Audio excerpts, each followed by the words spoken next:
오늘 말씀은 열왕기하 17장입니다.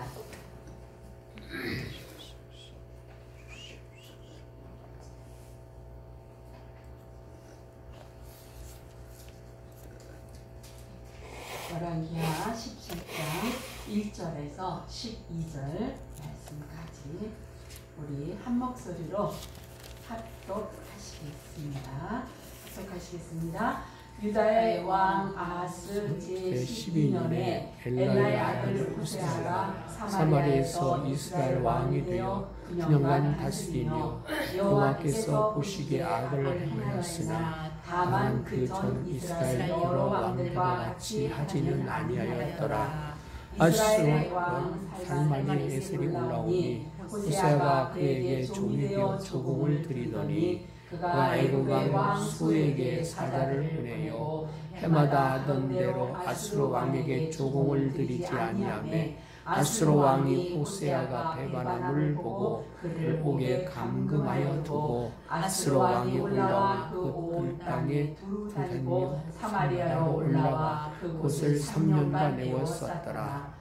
호세아 제9년에 아수르의 왕이 사마리아를 점령하고 이스라엘 사람을 사로잡아 아수르에 끌어다가 고산 강가에 있는 하올라와 하볼과 메사 사람의 보울에 두었더라. 이 일은 이스라엘 자손이 자기를 땅에서 인도하여 내사 애굽의 왕 바로의 손에서 벗어나게 하신 그 하나님 여호와께 죄를 범하고 또 다른 신을 경외하며 여호와께서 이스라엘 자손 앞에서 쫓아내신 이방 사람의 규례와 이스라엘 여러 왕이 세운 율례를 행하였습니다. 이스라엘의 자손이 점차로 불의를 행하여 그 하나님 여호와를 배역하여 모든 성읍의 망대로부터 견성에 이르도록 산당을 세우고 모든 산 위에 모든 푸른 나무 아래 옥상과 세상을 세우고 또 여호와께서 그들 앞에서 물리치신 이방 사람같이 그곳 모든 산당에서 분향하며 또 악을 행하여 여호와를 경노하게 하였으며 또 우상을 섬겼으니 이는 여호와께서 그들에게 행하지 말라고 말씀하신 일이라. 아멘. 오늘은 북이스라엘입니다. 북이스라엘의 그 멸망을 보여주는 말씀을 보았습니다. 이스라엘을 이해하려면 먼저 그 왕조부터 먼저 생각해 봐야 되겠습니다. 이스라엘의 초대 왕은 사울 왕입니다. 그 다음에 하나님께서 사울이 마음에 들지 않으시자 그 다윗을 다시 왕으로 세우시고 다윗의 아들 솔로몬이 왕이 됩니다. 이때까지는 이스라엘은 통일 한 나라였습니다. 그런데 솔로몬이 죽자 그 아들 르호보암 때에 가서 남과 북으로 이제 갈리게 되죠. 그래서 이제 북이스라엘은 그러니까 남유다는 남쪽을 유다라고 합니다. 왜냐하면 유다 지파가 주체가 되어 있기 때문에 유다 지파하고 베냐민이 섞여 있어서 두 지파만 남유다입니다. 그래서 남쪽은 남유다라고 얘기를 하고 그 다음에 북이스라엘은 나머지 10지파가 하나가 되었습니다. 그러니까 북쪽이 훨씬 더 세력이 크겠지요. 이스라엘이 보면은 우리나라하고 비슷한 것이 참 많죠. 먼저는 남과 북이 갈라진 것도 우리나라하고 같고, 두 번째는 강대국 사이에 이스라엘도 그렇죠. 아래는 애굽, 북으로는 아람, 아수르, 바벨론 다 엄청난 나라들이었잖아요. 그런 나라들 사이에 이스라엘은 우리나라 강원도만한 그런 작은 나라가 끼어 있었으니 끊임없이 외세의 침략을 당했던 것 역시 우리나라하고 같은 비슷한 상황입니다. 또한 현재까지도 전쟁이 벌어지고 있지만 우리나라는 현재 종전 상태로 아니죠, 휴전 상태입니다. 유준배 목사님 눈이 동그래가지고 나를 쳐대면 종전 아니고 휴전 상태로 잠시 전쟁을 멈추고 있는 그러한 상태입니다. 그런가 하면은 그렇게 작은 나라, 이스라엘도 작고 우리 대한민국도 거대한 나라죠. 러시아, 중국, 일본, 미국 이런 거대한 나라 사이에 있는 우리나라도 보면 굉장히 작은 나라잖아요. 작은 나라임에도 불구하고 우리 역시 이스라엘 사람들도 그렇고 자부심을 가지고 아주 자녀 교육에는 아주 열심인 나라, 예, 그 나라가 이스라엘, 대한민국, 그렇습니다. 그런데 이 북이스라엘이 둘로 갈라져서 보면은 남유다는요 계속해서 그 유다 혈통을 통해서 왕이 계승이 됩니다. 그래서 남유다에는 하나님께서 하나님 앞에 잘한 왕이 21왕이 이제 지나가게 되는데 한 8왕은 그래도 그런 대로 잘했고 하나님이 칭찬하시는 왕은 두 왕입니다. 그래서 이제 그 두 왕 요시아하고 히스기야가 하나님 앞에 칭찬을 받고 북이스라엘은 여기는요 계속 쿠데타로 인해서 누군가가 와서 살인을 하고 쿠데타를 일으켜서 다른 왕조가 일어나고 또 조금 하다가 다른 왕조가 일어나고 어떤 사람은 일주일 만에 하야한 그러한 왕도 있고 그래서 북이스라엘은 계속 쿠데타와 살인에 의해서 그래서 이제 바뀌게 되는데 9왕조의 19왕이 북이스라엘의 왕으로 이렇게 계속 반란에 의해서 이렇게 바뀌고 이랬습니다. 그럼 이 당시 이스라엘의 주변 나라 정세들은 어땠느냐? 예, 남쪽으로는 애굽이 여전히 강대국으로 자리를 차지하고 있었습니다. 그러면서 이제 애굽은 이제 서서히 이제 세력이 약해지고 있을 때고 북쪽으로는 아람이라는 나라가 있었는데 아람과 아수르가 서로 정적 관계로 있다가 아수르가 아람을 이제 다 물리쳤습니다. 그러니까 이제 북쪽에는 아수르가 아주 거대 제국으로 세력이 커지고 있는 그와 같은 상황이 지금 이 당시 이스라엘 주변의 정세였다라는 것입니다. 그러는데 그때 북이스라엘은 이제 오늘 본문에 나온 호세아 왕 이전에 베가라는 왕이 있었는데 이 베가라는 왕을 아수르에서 호세아라는 사람을 왕으로 옹립하기 위해서 이제 정권을 이제 바꾸기 위해서 그러니까 한마디로 이제 허수아비 왕을 세우기 위해서 호세아라는 허수아비 왕을 세우기 위해서 이 아수르가 정권 많이 도와줘서 호세아가 드디어 왕이 되었던 그러한 시대가 지금 되어 있는 상태입니다. 그런 상태에서 17장 1절에 보면 유다 왕 아하스 때 그러니까 모든 기준이 어디로 되어 있냐면 남유다로 기준을 잡습니다. 그러니까 남유다 왕 아하스 제12년 때의 왕의 이야기라는 거죠. 북이스라엘에는 엘라의 아들 호세아가 사마리아에서 이스라엘 왕이 되어 몇 년? 9년을 다스렸다라고 이렇게 되어 있습니다.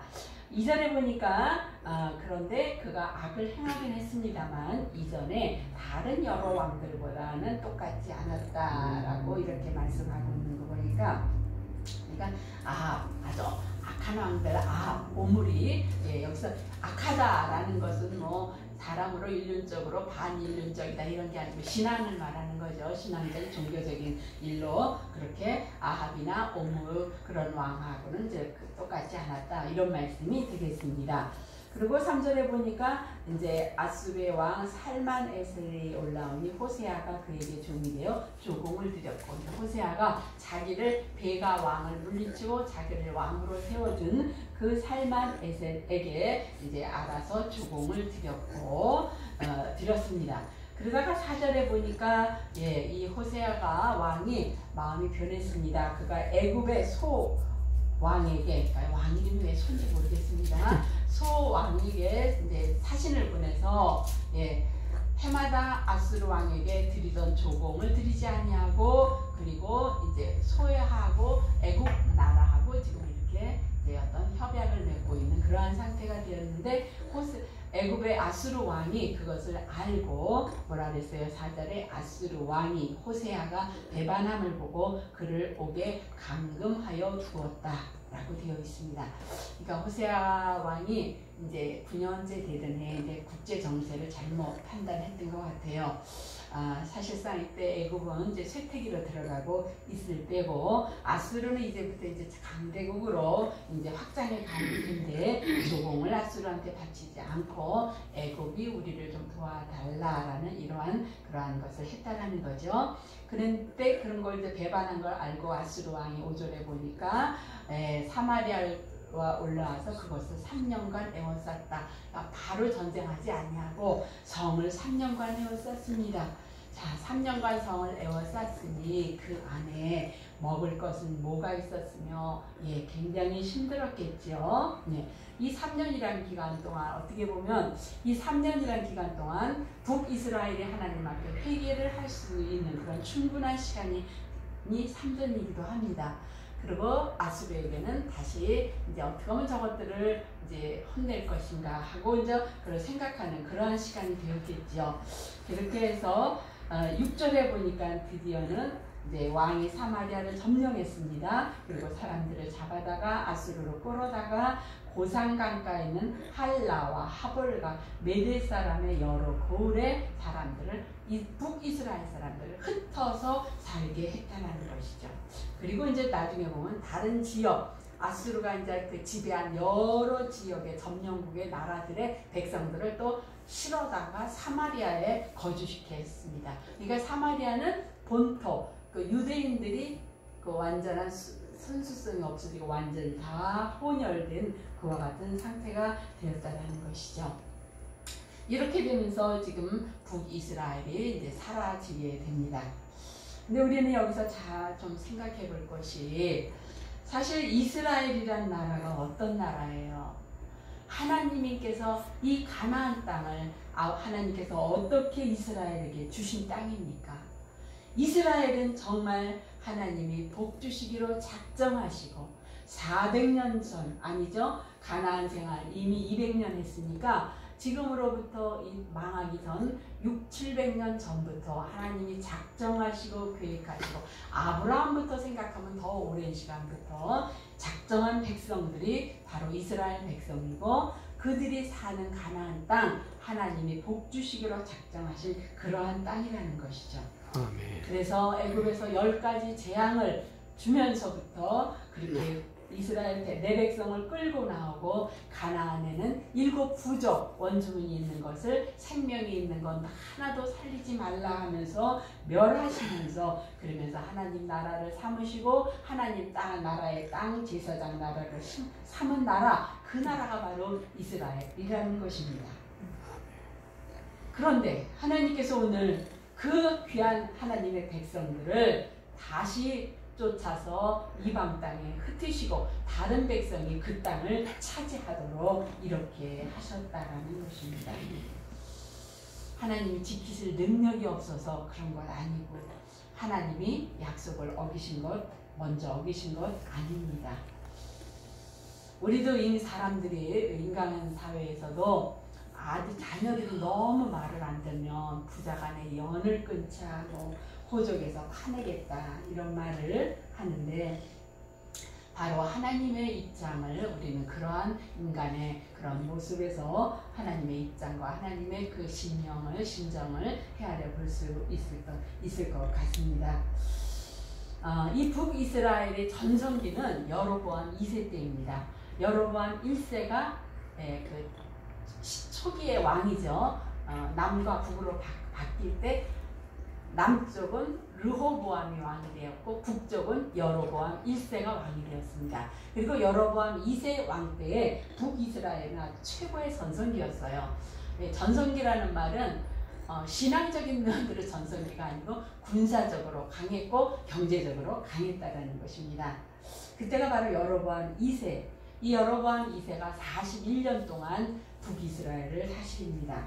그러면서 아주 영토도 최고로 확장이 되었고 그 다음에 경제적으로도 최고의 번영을 이루었던 41년 동안 이 여로보암 왕 때에 그와 같은 시기가 있었다라는 것이죠. 자, 우리나라도 보면요, 가난하고 먹고 살기 힘들 때는요, 다른 데는 눈 돌릴 틈이 없었습니다.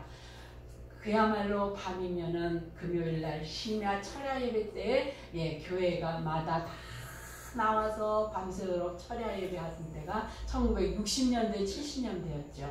지금 굉장히 풍요로웠습니다.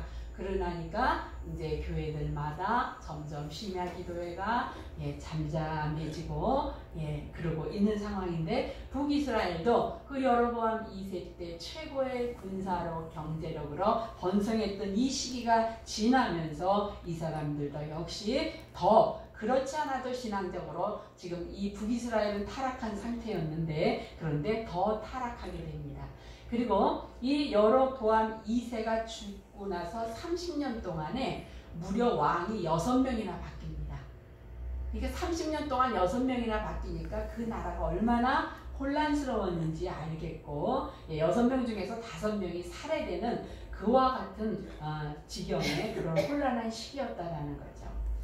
그런데 이 여로보암 2세 가장 경제적으로 군사적으로 부강했던 이 시대가 끝나면서 40년, 50년 후에 이 북이스라엘이 완전히 멸망할 것이라는 것을 그 누구도 짐작하지 못했다라는 것입니다. 우리의 그러니까 여로보암 2세 때 그냥 영토는 확장되고 군사력도 경제력도 좋을 때 우리나라는 영원히 이렇게 될 줄 알았지, 당신이 여로보암 2세가 죽고 30년 후에 북이스라엘이 멸망할 줄 누구도 아무도 몰랐다라는 것입니다. 그리고 이제 드디어 마지막 호세아라는 사람이 왕위에 되어 아수르 덕의 왕이 되어 9년을 다스리게 되는데, 이 호세아가 아수르 덕의 왕이 됐으니까 친아수르 정책으로 조공을 착실히 들여다가 그러다가 이제 자기가 잘못된 그런 이제 수를 두는데, 그것이 바로 애국과 손을 잡고자 하면서 바쳤던 아수르에 바쳤던 조공을 끊어버린 것입니다.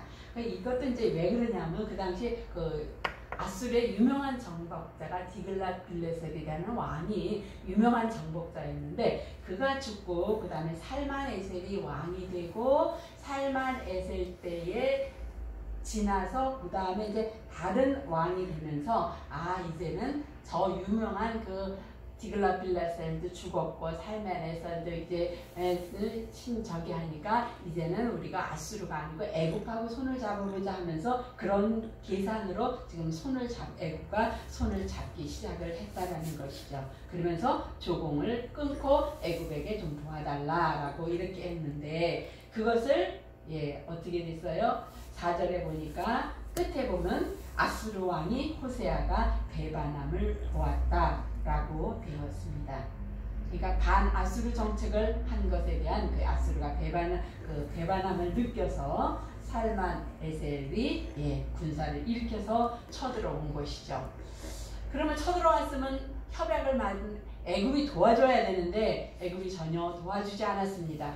결국 아수르는 이스라엘은 처참하게 무너지고 5절 6절에 그 내용대로 온 땅에 사마리아로 올라와서 그곳을 3년간 에워쌌더니 호세아 제9년 아수르 왕이 사마리아를 점령하고 이스라엘 사람을 사로잡아 아수르로 끌고 가서 고산 강가에는 한나와 하볼과 메들 사람의 여러 고을에 흩어 두었더라 라고 이렇게 되어 있습니다. 이 당시 한 3만여 명을 포로로 끌고 갔다고 합니다. 그래서 주전 722년 드디어 북이스라엘이 세워진 지 210년 만에 이제 호세아 9년에 북이스라엘은 멸망하게 되는 것이죠. 자, 이것을 보면서 우리는 먼저 그러니까 지금 우리가 뭐 북이스라엘의 멸망의 역사를 공부하고자 이 말씀을 보는 건 아니잖아요. 이스라엘의 멸망의 원인을 생각하면서 이거 똑같습니다. 개인의 어떠한 그런 안 좋은 일, 한 가정, 한 회사, 한 국가 모든 것이 똑같습니다. 어디에서부터 문제가 잘못되었느냐 이것을 우리가 함께 생각해 보자라는 것입니다. 여기에 보면은 아수르가 먼저 이스라엘을 점령한 다음에 혼합 정책이라는 것을 씁니다. 아수르 사람과 북이스라엘 사람을 섞어버리는 거죠. 3만 명을 이주시켰고 아수르로 포로로 끌고 갔고 다른 여러 이방 나라들에서 잡아온 사람들을 북이스라엘 사마리아에다 강제 이주시켰다는 것입니다. 결국 이제 다문화 정책을 썼는데 이러다 보니까 어떻게 돼요? 한 곳에 몰려 살게 되면 나중에 남유다는 이 사람들을 바벨론 강가에다가 한 곳에다가 있기 때문에 오히려 백성들끼리 남유다 사람들끼리 똘똘 뭉쳐서 그래서 살았습니다. 그런데 북이스라엘은 아수르가 흩어버렸잖아요. 그러니까 민족의 정체성도 없고 독립운동을 할 수 있는 어떤 구심점도 할 수가 없는 것입니다. 그리고 흩어져 사니까 결혼을 하게 되면 어떻게 돼요? 유대민족과 결혼하는 게 아니라 다른 민족하고 결혼을 하면서 유대인들이 자기는 하나님의 자녀다라는 이런 순수한 혈통성 이것이 없어졌다라는 것입니다. 근데 사실은 이 국가의 이 혼합 정책이 북이스라엘이 멸망해서 혼합 정책이 된 것 이전에 북이스라엘은 먼저 종교적으로 혼합 정책이 있었다는 거죠. 북이스라엘의 일대 왕 여로보암 때부터 남유다 예루살렘으로 백성들이 예배하러 가는 게 싫어서 단과 베델에 금송아지를 세워놓고 이것이 우리를 애굽에서 인도한 하나님이다 라고 하면서 그 북이스라엘의 원주민들이 섬겼던 바알과 아세라를 섬기는 그와 같은 혼합 정책이 북이스라엘은 이미 있었고 아합 때 이세벨이라는 사람 여자를 통해서 더 많은 아주 그런 혼합 정책이 극심했던 그와 같은 때가 있습니다. 그러니까 종교의 혼합이 결국은 하나님의 그 징계로 민족의 혼합이 되고 그 민족의 혼합이 결국은 최후의 심판의 결과로 이렇게 나타나게 되었다는 것을 알 수가 있습니다. 그러니까 오늘날도 우리는 아수르가 한 그런 정책을 통해서 우리 참 듣기는 좋은 말입니다. 하나 됩시다. 남북이 하나 됩시다. 뭐 종교적으로도 다 결국은 착하게 살자, 선하게 살자 하는 것 아니냐. 그러니까 우리 종교적으로 통합하자, 하나 되자. 이렇게 합니다. 안 믿는 하나님을 모르는 백성이 들으면 그 말이 세상에서 좋은 말이고 교회나 다니는 사람들, 독불장군 노릇하는 저들 우리들이 미운 사람들일 것입니다. 그러나 진리 안에서 하나가 되어야지 거짓과 하나가 될 수는 없는 것입니다. 아무리 우리가 일치를 해도 진리 안에 일치가 돼야지 거짓과 진리가 일치가 될 수는 없다는 것입니다. 그런데 안 믿는 사람들, 모르는 사람들은 우리 교회를 탓하죠. 왜 너희들은 혼자 그렇게 잘난 척하냐. 그러면 정말 뭔가를 보여줬으면 좋겠다 하는데 사실 우리가 뭔가 보여주기에는 우리가 아직은 그 정도는 못 되니까 우리가 정말 많은 그 조롱거리가 되어 있는 것이 오늘날 우리의 입장이긴 합니다. 그러나 우리는 분명히 알아야 할 것은 통합도 좋고 하나 된 것도 있고 일치하는 것도 다 좋지만 뭐 안에서? 진리 안에서 그것이 이루어져야 한다는 거죠. 혼합으로 하나 될 수는 없다는 것입니다. 그것이 북이스라엘의 멸망의 원인이 됐다는 거죠. 자, 그러면 그러니까 표면적으로는 호세아가 아수르를 배반했기 때문에 그래서 아수르 왕이 쳐들어왔다. 그래서 외교적인 실패다라고 이렇게 하지만 실제로는 어떻게 된가? 하나님 앞에 죄를 범했다라는 것이죠. 원래 이스라엘 백성들이 살고 있는 가나안 이 땅 원래 다른 사람들이 살고 있던 땅이죠. 400년 애굽에서 살 동안 그 가나안 땅은 비어둔 땅이 아니었거든요. 아브라함이 올 때도 원래 아브라함이 저 강 건너서 온 사람이고 그리고 그 땅에 이미 다른 민족이 있어서 밭을 하나 살 때도 묘지를 하나 살 때도 돈 주고 샀잖아요. 그러니까 가나안 땅은 아브라함의 땅도 아니에요. 그러다가 아브라함의 자녀들이 다 애굽에서 400년 동안 살고 있던 걸 하나님이 그들을 불러내면서 수많은 기적과 이사를 통해서 모세를 통해서 끌어냈고 애굽의 그 10가지 재앙을 통해서 이스라엘 백성들을 꺼내면서 이제 자유백성 하나님의 백성으로 삼아주시고 애굽에 있던 7 부족을 다 멸절시키면서 내 백성을 세우시면서 그 땅을 주신 그 땅이 바로 애굽 가나안 땅이고 하나님의 백성이라는 것입니다. 그런데 이스라엘 백성들이 어떻게 했어요? 그 하나님의 구원의 은혜를 다 잊어버렸다는 것이죠. 그래서 사람이 교만이 언제부터 교만해지느냐? 은혜를 잊어버릴 때 그때부터 사람이 교만해집니다. 그러니까 북이스라엘의 멸망은 하나님이 베푸신 그러한 구원의 은혜를 잊어버리는 그때부터 북이스라엘의 멸망이 시작되었고 대표적인 죄악은 우상 숭배였다는 것입니다. 17장 10절에 보면은 우리가 읽지는 않았지만 모든 산 위와 모든 푸른 나무 아래에 목상과 아세라상을 세우고 그렇게 돼 있고 12절에 보면 또 우상을 섬겼으니 이는 여호와께서 그들에게 행하지 말라고 말씀하신 일이라. 그러니까 하나님 은혜 베푸신 하나님을 잊어버리고 엉뚱한 것을 섬기면서 하나님의 말씀을 무시했습니다. 14절 14절에 보면은 그들이 듣지 아니하고 그들의 목을 곱게 하기를 그들의 하나님 여호와를 믿지 아니하던 그들 조상들의 목 같이 하여. 이렇게 하나님이 듣지 아니하고 말씀을 목을 곱게 해서 그래서 하나님이 보낸 종들의 말도 듣지 아니하는 그와 같은 것이 바로 이스라엘의 그 멸망의 원인이 되었다라는 것입니다. 그러니까 북이스라엘의 멸망은 어떻게 보면 여로보암 1세 왕 때부터 예고되었던 것이라고 생각해 볼 수가 있습니다. 그런데 하나님께서 209년 동안 참으신 것입니다.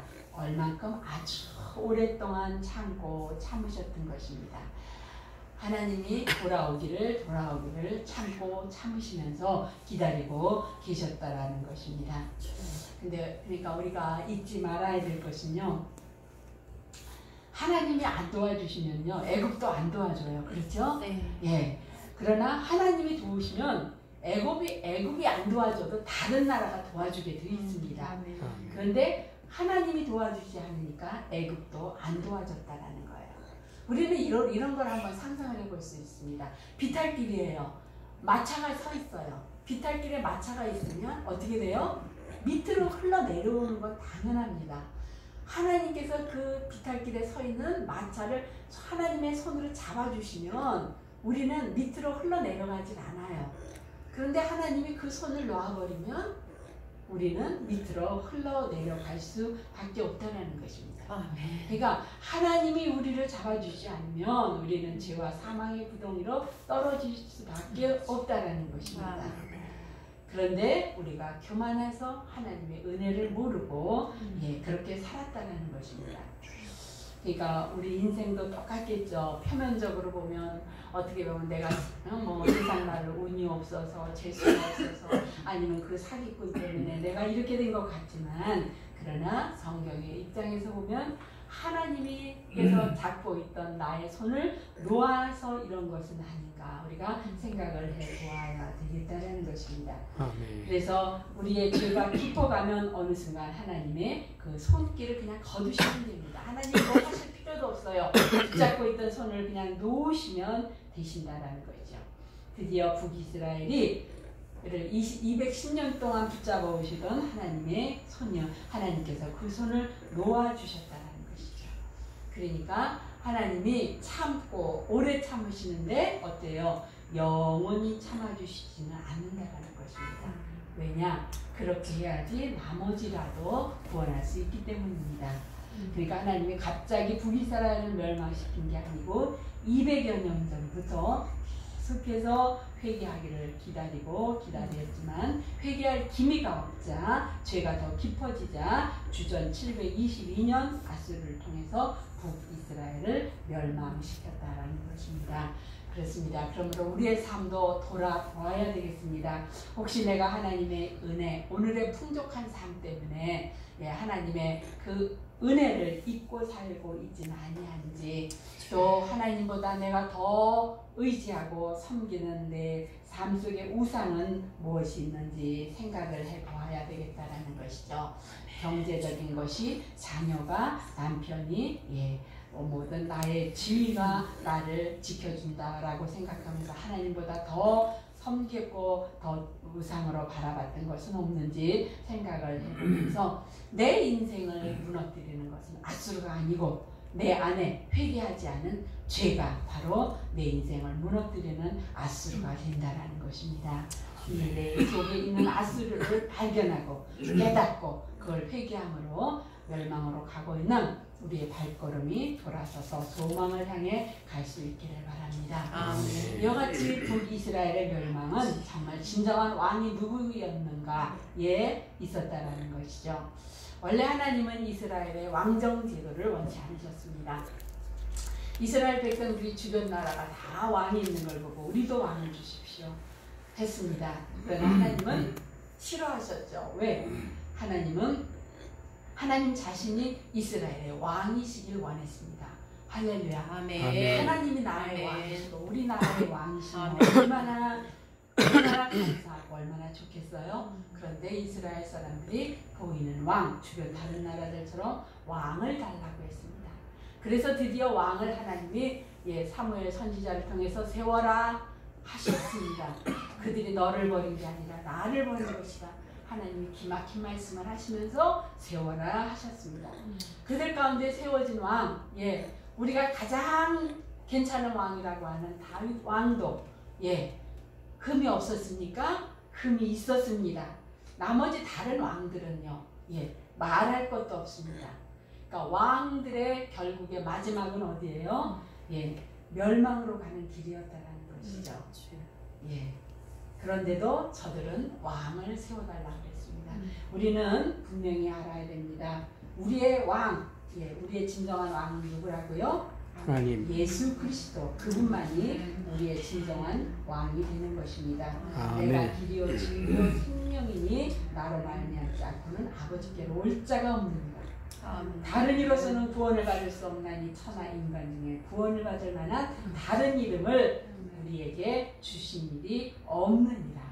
우리는 분명히 우리의 왕은 세상의 왕도 아니고 또 물질도 아니고 건강도 환경도 명예도 지위도 아니고 오직 예수 그리스도 그분만이 우리의 왕이라는 것을 우리는 깨달으면서 내가 그분을 진정한 왕으로 모시고 결단하고 그 왕좌 앞에 무릎 꿇고 그분의 말씀을 듣고 그분이 말씀하시는 그대로 행동하고 순종하는 우리들이 될 수 있기를 주님의 이름으로 축원합니다. 이와 같이 북이스라엘 하나님이 너무나 사랑하셔서 몇백 년 동안을 그 백성들을 이끄시고 그 약속의 가나안 땅으로 들어가셔서 그래서 풍요롭게 하나님의 말씀에 순종하며 하나님을 영화롭게 하며 그렇게 살기를 원했던 하나님의 백성 10지파가 오늘 멸망하는 걸 보았습니다. 하나님의 심정을 우리가 함께 생각을 해보아야겠습니다. 저들은 일찍부터 혼합 정책, 혼합 종교 정책을 썼습니다. 그러므로 인해서 세상으로 가는 멸망의 길로 갔고, 그리고 세상 하나님의 왕이 아닌 내가 왕인 세상의 왕인 그와 같은 삶을 삶으로 인해서 그러므로 멸망의 길로 갔다라는 것입니다. 그렇습니다. 우리 신앙생활은 누가 왕이냐 이게 문제입니다. 하나님이 왕이십니까? 아멘. 우리는 내가 왕이 되어서는 안 되겠습니다. 우리가 세상을 살면서 모든 걸 다 경험할 수는 없습니다.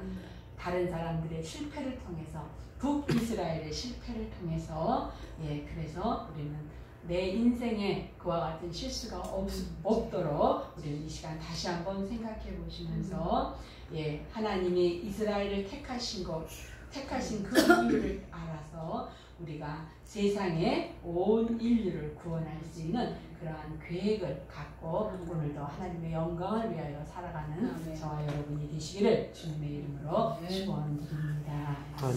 사랑의 하나님 감사합니다. 오늘은 하나님의 백성, 북이스라엘 백성들이 하나님의 손을 놓으시기까지 모든 그러한 과정을 함께 생각해 보았습니다.